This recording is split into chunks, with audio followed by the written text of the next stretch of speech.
considering the issue of insecurity in the Middle Belt, I'm talking about Southern Kaduna, Plateau State, and the rest of the Middle Belt that these Fulani terrorists have been terrorizing for almost 1.5 decades now.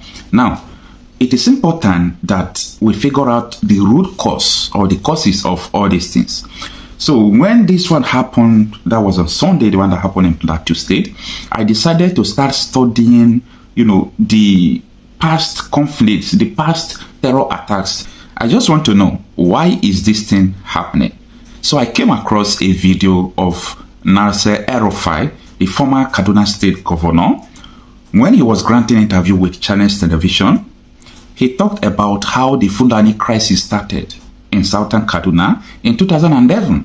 But I'm still making research. I think I have seen one or two researches, one of two, points again that contradict his own.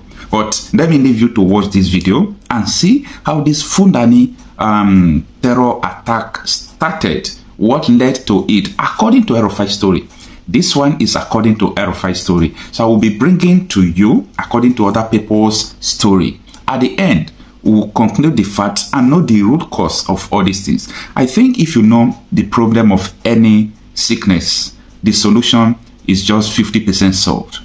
Up till now, I believe Nigeria don't still know the root cause of all this crisis going on. All they know, they are pretending and they don't want to solve it. I think that is the best way to describe it. They know, but they don't want to solve it. But let us listen to El-Rufai and see what he said, that it is the root cause of this crisis. We knew that if we went to that forest and flushed them out, we would degrade their capacity. No, the greatest challenge that you face, though, is the Fulani herdsmen today, which is being reported in just about every other media, that they are the ones perpetrating this crime.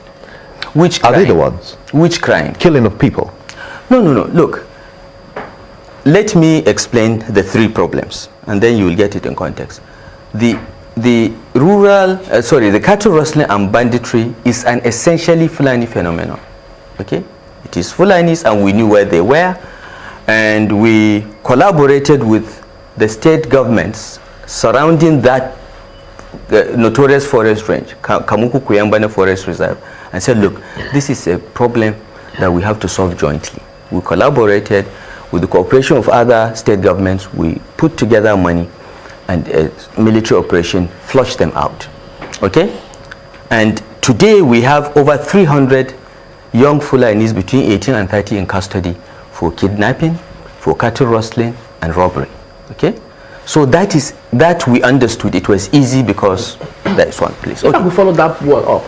When you understood the problem and flushed them out, did you subsequently find out that perhaps in that process, while they were flushed out, did they get involved in the other crisis which you're about to explain? Maybe they did. Okay, I will come to that, because we have this problem has multiple dimensions, and I will try to cover everything as much as I can. But I'm trying to classify the problems and tell you what we did. Okay, so to a large extent, we degraded cattle rustling. They moved on to kidnapping. Okay, we have addressed that to a large extent. It's more or less sorted in Kaduna. Unfortunately, because of weak law enforcement, there are copycat crimes all over the states now. I'm learning to my dismay that even in Lagos now you have cases of kidnapping. But this is what we did. Now, the second problem of the urban gangs we addressed, because the police and the SSS knew who these gangs were. It was just the capacity to bring them to justice that was lacking, and that was done. So to a large extent, we solved that. It still breaks out once in a while because drug addiction is a big problem, but that was sorted. The Southern Kaduna was more difficult because we didn't understand it, and this is why we needed a high-profile committee like the Agwai committee to look at it, and they did. We established the committee in July. By the end of August, they submitted a report. They went round Southern Kaduna, they talked to community, they talked to everybody, and they came back with certain findings and recommendations, and the findings were very enlightening, even to me, who is Fulani. Okay, I'm 87.5% Fulani, I'm told by my parents. They found that there were three groups of Fulanis: the settled Fulanis, like me, that don't herd cattle, they're settled in one place, don't move around up and down. The semi-settled that live in Nigeria, they are Nigerians, but move their cattle up and down in search of pasture. And then there's the transhumans pastoralists that come from other African countries.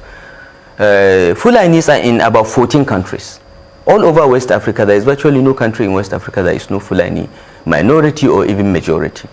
And under an ECOWAS protocol signed in 2003, these Fulanis take their cattle when the dry season in their country starts and herd them down to Nigeria, up to central Nigeria, okay, in search of pasture. And around March, when the rains start, they start moving back the same routes. And apparently, I didn't know this until I got briefing as governor, there are international stock routes mapped out from pre-colonial times that these transhumans herdsmen follow. Unfortunately, because of population explosion, we are 50 million at independence. Today we are nearly 200 million. Because of population explosion, urban development and farmlands have taken over some of these international routes. Okay, this is the basis for the clashes. Now, a herdsman in Guinea, for instance, thinks that he can follow this route, and as he's following the route, he meets a farm, and his cattle destroys part of the farm, and the farmer in any situation, have you gotten reports, intelligence reports, that perhaps the farmers also took the cows of the herdsmen? No, we have no such reports. But what often happens, that when damage to a farm occurs, in those days, the Fulani would leave behind a small calf as compensation. So, you know, what I'm trying to say, that in the past there used to be a framework to settle these things, okay, but that framework has more or less collapsed. So when we understood this, so Agwai committee identified this and said, and they also found that some of what we're seeing in southern Kaduna were reprisal killings for what happened in 2011. Because in 2011, as the herdsmen were moving their cattle back to their countries or to their locations in various parts of northern Nigeria, the post-election violence took place in April. And many of them were trapped. They just happened to be there. And they were killed. Cattle, their livestock lost, and so on. And so some of them were coming back to do reprisal killings. Most of the Fulanis within Nigeria filed claims, okay, because there was the Lemu Commission of Inquiry that looked at this problem and made recommendation that federal government should pay compensation to those that lost cattle. Pardon me, but where did this happen? Where were they trapped? They were trapped mostly around Zonkwa in Zambon Katab local government, Kaura and Jema'a. Okay? These were all in southern Kaduna? Yes, these are in southern Kaduna. And this happened to be also the areas where we have these problems today. Okay? There are 8 local governments in southern Kaduna. Only 3 or 4 have this problem. Okay? And this is where mostly the killings in 2011 took place. Now, after the Lemu Commission made recommendations, and the Judicial Commission of Inquiry set up by Kaduna State also made similar findings, compensation was offered to those that were killed, displaced, and so on. And some of the federal government provided the money, and compensation was paid. But of course, those that are in Guinea, in Mali, in Niger, cannot claim any compensation. They didn't even appear before the Commission of Inquiry. These are the people coming back to carry out reprisal killings. We'll come back and take a look at it from that perspective and find out what you also did to solve this problem. You have said that you did identify how kinds of Fulani that exist, how some of them move from different countries into Nigeria to cause some of these problems. Now, on the 3rd of December 2016, it was widely published that you had a meeting with a select group of journalists, and you did brief them that your government has traced some violent, aggrieved Fulani to their countries and paid them to stop killings of southern Kaduna natives and the destruction of their community, saying that the renewed violence is carried out by bandits. Could you explain this to us? Well, look, that was reported not only incorrectly but out of context. What we did was this.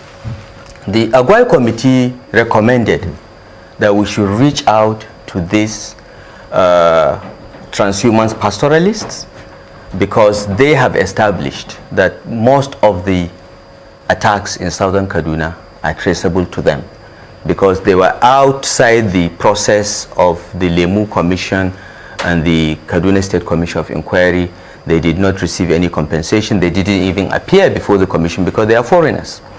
And one of the members of the Agwai committee fortuitously was part of a team that the late governor of Kaduna State, Patrick Yakowa, was sending to reach out to these people. Apparently, Yakowa also stumbled onto this information and realized that he had to reach out to these transhumance pastoralists from other countries. And that process was going on.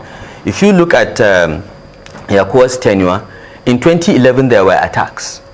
But he started this outreach, and throughout 2012 until he died, there were no attacks as such.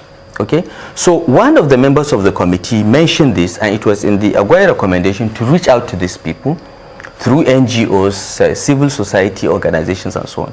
So we reassembled the team and said, go out and talk to them. Tell them that this has to stop.